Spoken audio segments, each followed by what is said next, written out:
ጥቅምት 1900 የተነሳውን የጦር ኃይል ታሪካችንን ይዘን በዱላ ቅብብል ዛሬ ላይ ደርሰናል።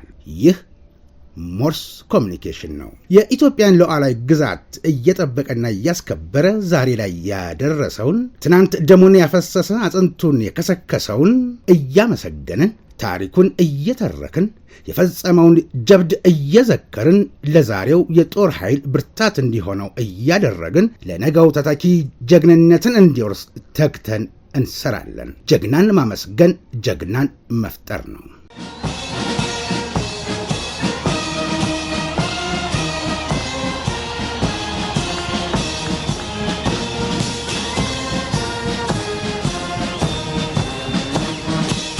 ጤና ይስጥልኝ። ይህ በሞርስ ኮሚኒኬሽን ተዘጋጅቶ ሰኞ፣ ረቡዕ፣ ዓርብ ወደ እናንተ የሚደርሰው የሞርስ ዜና ሲሆን የዕለተ ረቡዕ የሞርስ ዜና እነሆ ጀመረ።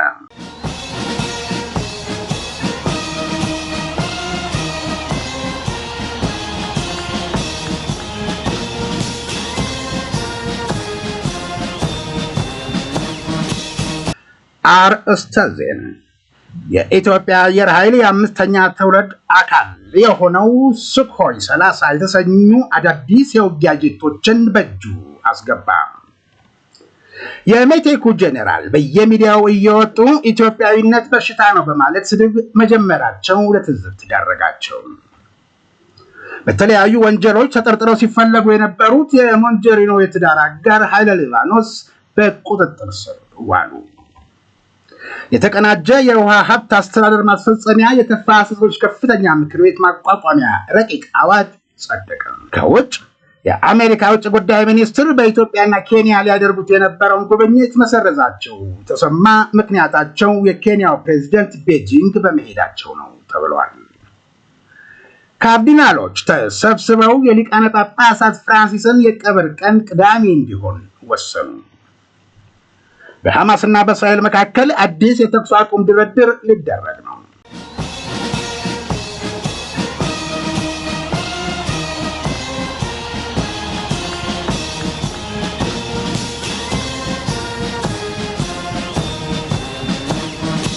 የተወደዳችሁ ቤተሰቦቻችን ኢዮብ ደመቀ እስከ ዜናው ፍጻሜ ድረስ አብሬያችሁ ቆያለሁ።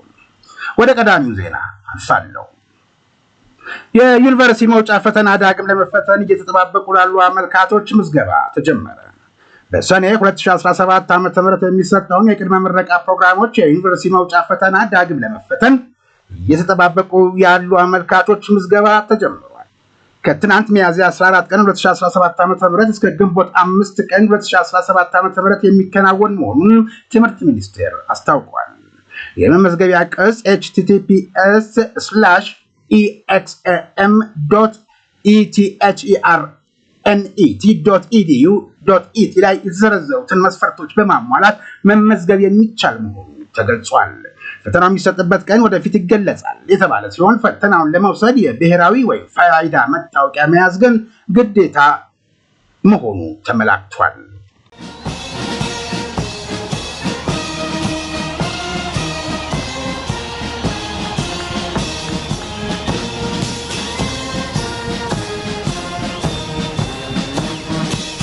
በጎፋ ዞን በጣለ ከባድ ዝናብ በሁለት ቀበሌዎች የመሬት መንሸራተት ተከሰተ።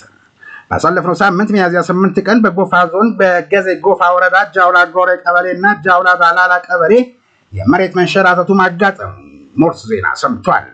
በዕለቱ በጣለው መጠኑ ከፍ ያለ ዝናብ ምክንያት በቀበሌዎቹ የተፈጠረው የመሬት መንሸራተት በንብረትና በእንስሳት ላይ ከፍተኛ ጉዳት መድረሱ ተነግሯል።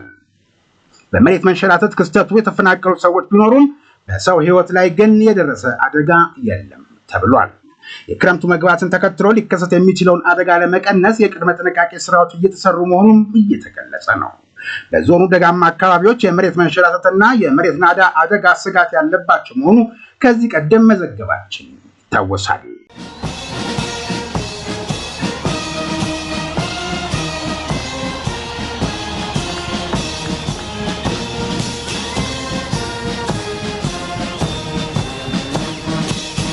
በኢትዮጵያ አየር መንገድ ባለቤትነት ግንባታው እየተከናወነ ያለውን ፕሮጀክት የሚሰራው የፌዴራል ቤቶች ኮርፖሬሽን መሆኑ ተረጋገጠ። ይህ የተረጋገጠው የፋሲካ በዓልን ምክንያት በማድረግ ለሰራተኞችና ለአካባቢው ማህበረሰብ የምሳ ግብዣ መርሃ ግብር በተካሄደበት ወቅት ነው። በመርሃ ግብሩ ላይ የፌዴራል ቤቶች ኮርፖሬሽን ዋና ስራ አስፈጻሚ አቶ ረሻድ ከማል መልእክት አስተላልፈዋል። የፕሮጀክቱ አፈጻጸም ከተያዘለት የጊዜ ገደብ በፊት ማጠናቀቅ የሚያስችል እንደሆነ የተናገሩት ዋና ስራ አስፈጻሚው የፕሮጀክት ሳይቱን ሰራተኞችና የአካባቢውን ማህበረሰብ አበረታተዋል። የፕሮጀክቱ ሳይት ሰራተኞችና የፕሮጀክቱ ባለቤት የሆነው የአካባቢው ማህበረሰብ ፕሮጀክቱ እንዲሳካ እያደረገ ያለውን ጠንካራ ስራና ትብብር አጠናክረው እንዲያስቀጥልም አሳስበዋል። የአካባቢው ማህበረሰብ ከ2000 በላይ የስራ ዕድል መፍጠር መቻሉን የጠቆሙት ዋና ስራ አስፈጻሚው የውሃ አቅርቦትና የኢኮኖሚ ትስስር ለአካባቢው ማህበረሰብ በፕሮጀክቱ መፈጠሩን አንስተዋል። የቢሾፍቱ ከተማ አስተዳደር የዲባዩ ክፍለ ከተማና የዳካቦራ ወረዳ አስተዳዳሪ ተገኝተው መልእክት ያስተላለፉ ሲሆን ፕሮጀክቱ በአጭር ጊዜ እንዲጠናቀቅ ከተማ አስተዳደሩና ወረዳው ድጋፉን አጠናክረው እንደሚቀጥል ተናግረዋል።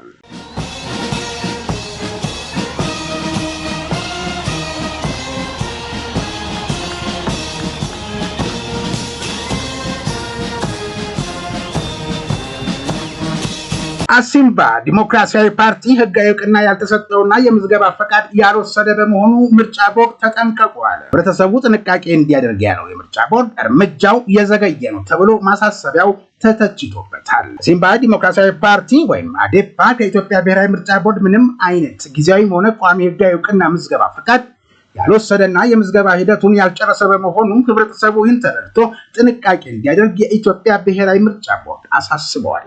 ይህ በእንዲህ እንዳለ በድጋሚ በቁጥር አዴ 0032/15 በቀን 16/09/2015 በተጻፈ ደብዳቤ ጊዜያዊ የእውቅና ፈቃድ እንዲሰጣቸው ጠይቃቸውን ቦርዱ ገልጿል። ቦርዱም በሐምሌ 5 2015 ባደረገው ስብሰባ አሲምባ ዲሞክራሲያዊ ፓርቲ ተባለ ክልላዊ ፓርቲ ለመመስረት በ26/2012 ለቦርዱ ጥያቄ አቅርበው የነበረው አቶ ዶሪ አስገዶ መሆናቸውና በወቅቱ ከቀረበው የመስራች አባላት ዝርዝር ውስጥ አቶ ሀጎስ ወልዱ ባለመኖራቸውና የአሲምባ ዲሞክራሲያዊ ፓርቲ አደራጅ ኮሚቴ ባልሆኑበት ሁኔታ የፓርቲ ምዝገባ ሂደቱን ለማስቀጠል የሚጠይቁበት አግባብ የለም በማለት ውሳኔ መስጠቱን አስታውሷል። ይህ በእንዲህ እንዳለ ፓርቲው ከቦርዱ ምንም አይነት ጊዜያዊም ሆነ ቋሚ ህጋዊ እውቅናና የምዝገባ ፈቃድ ሳያገኝ በቦርዱ ህጋዊ እውቅናና ፈቃድ እንደተሰጠው በማስመሰል በተለያዩ መድረኮች አሳሳች መግለጫ እንደሚሰጥ ቦርዱ መረዳቱን ገልጿል። ቦርዱም በመጋቢት 23 ቀን 2017 ባደረገው ስብሰባ ፓርቲው የጀመረውን ህጋዊ እውቅና የማግኘት ሂደት ቦርዱ እንዲያሟላ የጠየቃቸውን መስፈርቶች በራሱ ጊዜ ሳያሟላ አንጠልጥሎ ሳይጨርስ የቀረ መሆኑን አስታውቋል። እንዲሁም ፓርቲው የሚያደርጋቸውን እንቅስቃሴዎች ማህበረሰቡን የሚያሳስቱና የሚያደናግሩ በመሆኑ ፓርቲው ከኢትዮጵያ ብሔራዊ ምርጫ ቦርድ ምንም አይነት ጊዜያዊም ሆነ ቋሚ ህጋዊ እውቅናና የምዝገባ ፈቃድ ያልወሰደ በመሆኑ የምዝገባ ሂደቱን ያልጨረሰ መሆኑን አንስቶ ህብረተሰቡ ይህን ተረድቶ ጥንቃቄ እንዲያደርግ አሳስበዋል። ህብረተሰቡ ጥንቃቄ እንዲያደርግ ሲል እንዲህ አይነት ማሳሰቢያ ያስነገረው ብሔራዊ ምርጫ ቦርድ ህብረተሰቡ እውቅና በሌለው የፖለቲካ ፓርቲ አመራሮች ፖለቲካዊ ትንተና ሀሳባቸውን ከሸጡ በኋላ መሆኑ እርምጃው የዘገየ ነው ሲሉ ማሳሰቢያውን የተቹ ወገኖች መኖራቸውን ለማወቅ ተችሏል። እነዚህ ተቺዎች ለማሳያም ፓርቲውና አመራሮቹ የትግራይን ሰራዊት ለማፍረስ የሚደረግ ተንኮልን እቃወማለሁ ማለታቸውንና ተቃዋሚ የሆኑ ደጋፊ መሆናቸው በውል ሳይታወቅ የፕሪቶሪያው ስምምነት ውጤታማ እንዳይሆን ሲያደርጉ ነበር በማለት ያስረዳሉ።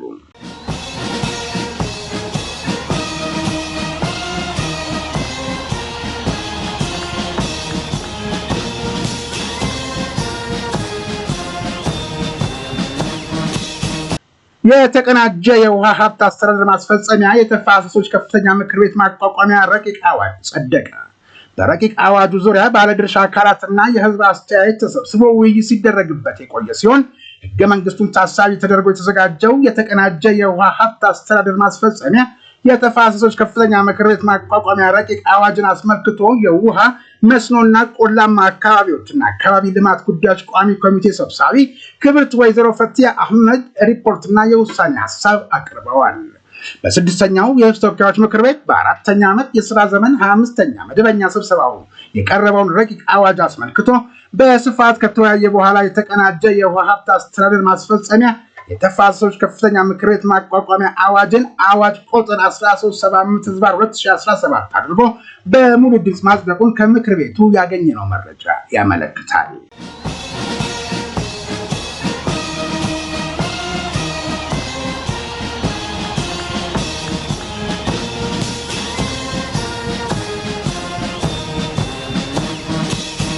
በተለያዩ ወንጀሎች ተጠርጥረው ሲፈለጉ የነበሩት የሞንጀሪኖ የትዳር አጋር ኃይለ ሊባኖስ በቁጥጥር ስር ዋሉ። የጸጥታ አካላት ግለሰቡን የጠረጠርናቸው በህገወጥ የማዕድንና የጦር መሳሪያ ንግድ ላይ ተሳትፎ አላቸው ብለን ነው ሲሉ በህግ ሲያፈላልጓቸው የነበሩትን አቶ ኃይለ ሊባኖስ ወልደ ሚካኤልን ሚያዝያ 13 ቀን 2017 ዓ.ም ቦሌ ዓለም አቀፍ አውሮፕላን ጣቢያ ላይ በቁጥጥር ስር እንዲውሉ ማድረጋቸው ተሰምቷል። ተጠርጣሪው ግለሰብ ከዚህ ቀደም ይፈለጉበት ከነበረው ወንጀሎች በተጨማሪ በተያዙበት ቦሌ ዓለም አቀፍ አውሮፕላን ጣቢያ በተደረገ ፍተሻ በግለሰቦች እጅ እንዲገባ ያልተፈቀደ ብዛት ያለው የኮሙኒኬሽን መሳሪያዎችን ወደ ሀገር ውስጥ ሊያስገቡ ሲሞክሩ በህግ ቁጥጥር ስር መዋላቸውን ነው የመረጃ ምንጮች ተናገሩት።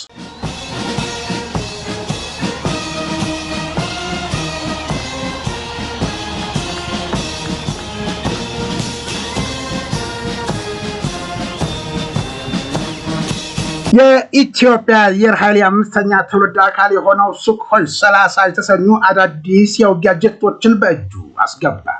የኢትዮጵያ አየር ኃይል የአምስተኛ ትውልድ አካል የሆነው ሱኮይ 30 የሚል ስያሜ የተሰጣቸው አዳዲስ የውጊያ ጀቶችን መረከብ የጀመረ መሆኑን ስማቸው እንዲገለጽ ያልፈለጉ ግን የአየር ኃይል ቅርበት ያላቸው የሞርስ ምንጮች ገልጸዋል። እነዚህ የታመኑ የሞርስ ምንጮች በተመሳሳይ በኦፊሴል ስሙ ካልተጠቀሰ የአውሮፓ ሀገር ኤአይ ቴክኖሎጂ የታጠቁ የረቀቁ ሰው አልባ በራሪዎችን በመረከብ ወደ ኃይል ስምሪት አስገብቷል ሲሉ አስረድተዋል። ይህ በእንዲህ እንዳለ የኢትዮጵያ ድሮን አምራች ተቋም የሆነው ስካይዊን ኤሮኖቲክስ ኢንዱስትሪ ኩባንያ ከ4 የአፍሪካ ሀገራት ጋር ወታደራዊ ቅኝትና ጥቃት ፈጻሚ ድሮኖች ሽያጭ ውል ያሰረ ሲሆን ለአንድ የአፍሪካ አገር በገባው ውል መሰረት ማስረከብ መጀመሩ ተሰምቷል። የኢፌዴሪ አየር ኃይል ዘመናዊ መሳሪያ ለመታጠቅና 24/7 የወቶ ዝግጁነቱን የሚያረጋግጠው ለመዋጋት ሳይሆን ውጊያን ለማስቀረትና ድንገት ጦርነት በመክፈት ለመዳፈር የሚዳዳቸው ቢኖሩ በአጭር ጊዜና ኪሳራ ድልን ለመቀዳጀት ታስቦ እንደሆነ ከፍተኛ ወታደራዊ አመራሮች በተለያየ ወቅት መናገራቸው አይዘነጋም።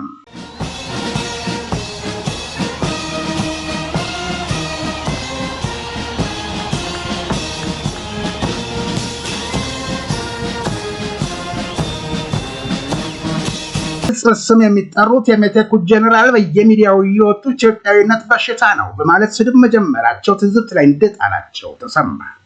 ሜቴክን ቀርጥፎ ይበላ ተብለው በብዙዎች ዘንድ የሚታሙትና ከሐሜት ባለፈ በወንጀል አድራጎት ተጠርጥረው በእስራት ላይ የነበሩት ጀነራል ክንፈ ዳኘው ብራክ ሾው ከሚባለው ሚዲያ ላይ ቀርበው ኢትዮጵያዊነት በሽታ ነው ሲሉ መደመጣቸው ትዝብት ላይ ጥሏቸዋል ይላሉ ጀነራሉን በቅርብ እናውቀዋለን የሚሉ ወገኖች። የአሁኑ የጀነራሉ ችግር አልገባንም የሚሉት እነዚህ ወገኖች ስልጣን ከሆነ ችግሩ እዚያው አምሳያዎቻቸው ዘንድ እንጂ ብረታ ብረት ብቻ ሳይሆን መርከብ ሳይቀር ቆራርጠው የሸጡ ሰው ዛሬ ኢትዮጵያን ለመሳደብ መሞከራቸው ነገ ሌላ ቀን ሲመጣ ያስተዛዝባል፣ ምናልባትም ዋጋ ያስከፍላቸው ይሆናል በማለት ያዘኑባቸው መሆኑን ሲናገሩ ተደምጠዋል።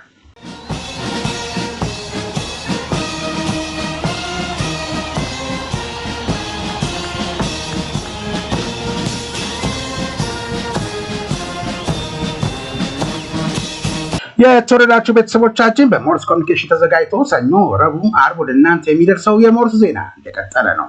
እናንተ ላይክ፣ ሰብስክራይብ፣ ሼር በማድረግ ስራዎቻችን ብዙዎች ዘንድ እንዲደርስ የበኩላችሁን አስተዋጽኦ አድርጉ። ወደ ውጭ ዜና አልፋለሁ። የአሜሪካ ውጭ ጉዳይ ሚኒስትር በኢትዮጵያና ኬንያ ሊያደርጉት የነበረውን ጉብኝት መሰረዛቸው ተሰማ። ምክንያታቸው ደግሞ የኬንያው ፕሬዝዳንት ቤጂንግ በመሄዳቸው ነው ተብሏል። በአፍሪካ ለመጀመሪያ ጊዜ ሊያደርጉት የነበረውን ጉብኝት የሰረዙት የኬንያው ፕሬዝዳንት ዊሊያም ሩቶ ለ5 ቀናት በቻይና ጉብኝት ለማድረግ ወደ ቤጂንግ ካቀኑ ከሰዓታት በኋላ መሆኑ ተገልጿል። እንደ አፍሪካ ኢንተለጀንስ ዘገባ ከሆነ የሩቢዮ የመጀመሪያ የአፍሪካ ጉብኝት በደህንነትና የንግድ ጉዳዮች ላይ ትኩረቱን ያደርጋል ተብሎ የተጠበቀ ቢሆንም ጉብኝቱ ላልተወሰነ ጊዜ ተራዝሟል። ይሁን እንጂ ፕሬዝዳንት ሩቶ በቅርብ ጊዜ ዋሽንግተንን ሊጎበኙ ይችላሉ ተብሎ ተገምቷል። በቻይና ጉብኝታቸውን ትናንት የጀመሩት የኬንያ ፕሬዝዳንት ዊሊያም ሩቶ የአሜሪካ ታሪፍ የዓለም ንግድን ካቋረጠ ወዲህ ቤጂንግን የጎበኙ የመጀመሪያው አፍሪካዊ መሪ ሆነዋል።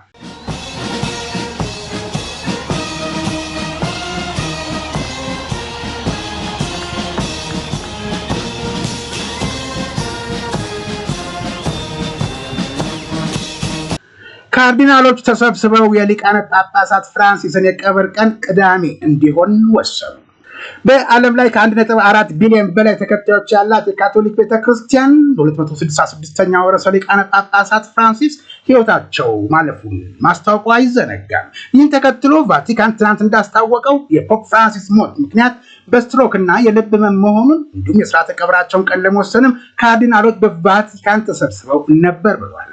በዚህም መሰረት የርዕሰ ሊቃነ ጳጳሳት ፍራንሲስ የቀብር ስነስርዓት ቅዳሜ እንደሚፈጸም ቫቲካን ሲያስታውቅ፣ በሌላ በኩል እንደ ቤተክርስቲያኒቱ ህግ የአዲሱ ርዕሰ ሊቀ ጳጳስ ምርጫ ከ15 እስከ 20 ቀን ውስጥ የሚጀመር ሲሆን አዲስ ሊቀ ጳጳስ እስኪመረጥ ድረስ ቤተክርስቲያኒቱ በካርዲናሎች ቡድን ስትመራ እንደምትቆይና ቀጣዩን ሊቀ ጳጳስም የሚመርጠውም ይኸው የካርዲናሎች ቡድን ስለመሆኑ ከቫቲካን የተገኙ መረጃዎች አመላክተዋል። የካቶሊካዊት ቤተክርስቲያን 252 ካርዲናሎች ያሏት ሲሆን እንደ ቫቲካን ከሆነ በሊቀ ጳጳስ ምርጫው ላይ ድምፅ መስጠት የሚችሉት 138ቱ ካርዲናሎች ብቻ ናቸው። ከ1975 ጀምሮ በሊቀ ጳጳስ ምርጫ ላይ ድምፅ መስጠት የሚችሉት እድሜያቸው ከ80 ዓመት በታች የሆኑ ካርዲናሎች ብቻ እንዲሆኑ ተደርጓል። ካርዲናሎቹ በእነዚህ ጊዜያት ከውጭው ዓለም ጋር መገናኘት የማይችሉ ሲሆን የምርጫው ሂደትም በጣም ምስጢራዊ ነው። ካርዲናሎቹ አዲስ ሊቀ ጳጳስ እስኪመርጡ ድረስ ይቆያሉ። ረጅሙ የቆይታ ጊዜ በ13ኛው ክፍለ ዘመን ሊቀ ጳጳስ ለመምረጥ 3 ዓመት የቆዩበት ነው። በ2013 ፖፕ ፍራንሲስ ሲመረጡ ከአንድ ቀንም ብዙ ያልተሻገረ ነበር። መረጃው የቫቲካንና የዩኤስ ቱዴይ ነው።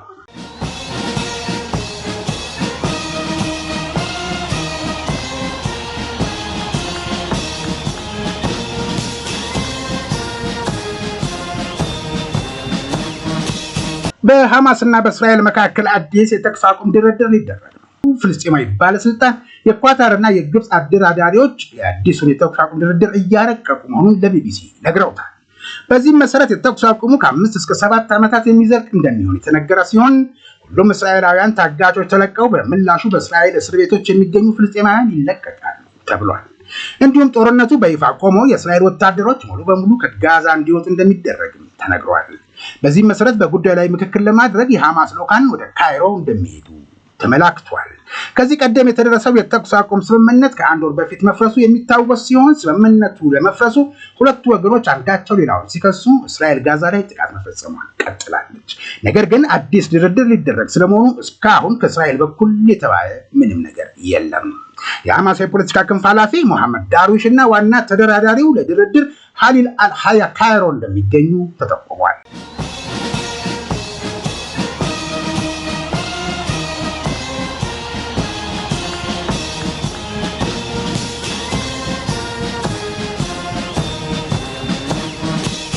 የተወደዳችሁ የሞርስ ኮሚኒኬሽን ቤተሰቦች ላይክ፣ ሰብስክራይብ፣ ሼር በማድረግ ሌሎች ቤተሰቦች እንድናፈራ ስላደረጋችሁን እናመሰግናለን።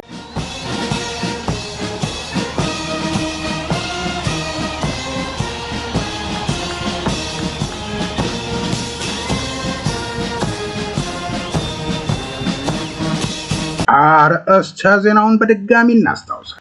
የኢትዮጵያ አየር ኃይል የአምስተኛ ትውልድ አካል የሆነው ሱኮይ 30 የተሰኙ አዳዲስ የውጊያ ጄቶችን በእጁ አስገባ። የሜቴኩ ጄኔራል በየሚዲያው እየወጡ ኢትዮጵያዊነት በሽታ ነው በማለት ስድብ መጀመራቸው ለትዝብት ዳረጋቸው። በተለያዩ ወንጀሎች ተጠርጥረው ሲፈለጉ የነበሩት የሞንጀሪኖ የትዳር አጋር ኃይለ ሊባኖስ በቁጥጥር ስር ዋሉ። የተቀናጀ የውሃ ሀብት አስተዳደር ማስፈጸሚያ የተፋሰሶች ከፍተኛ ምክር ቤት ማቋቋሚያ ረቂቅ አዋጅ ጸደቀ። ከውጭ የአሜሪካ ውጭ ጉዳይ ሚኒስትር በኢትዮጵያና ኬንያ ሊያደርጉት የነበረውን ጉብኝት መሰረዛቸው ተሰማ። ምክንያታቸው የኬንያው ፕሬዝዳንት ቤጂንግ በመሄዳቸው ነው ተብሏል። ካርዲናሎች ተሰብስበው የሊቃነ ጳጳሳት ፍራንሲስን የቀብር ቀን ቅዳሜ እንዲሆን ወሰኑ። በሐማስና በእስራኤል መካከል አዲስ የተኩስ አቁም ድርድር ሊደረግ ነው።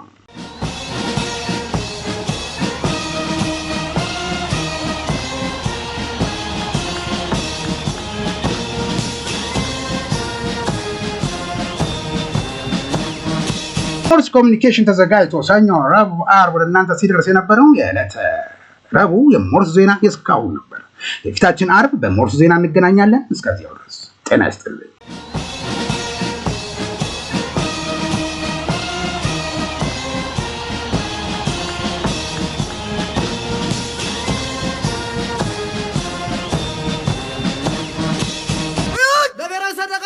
ተናብር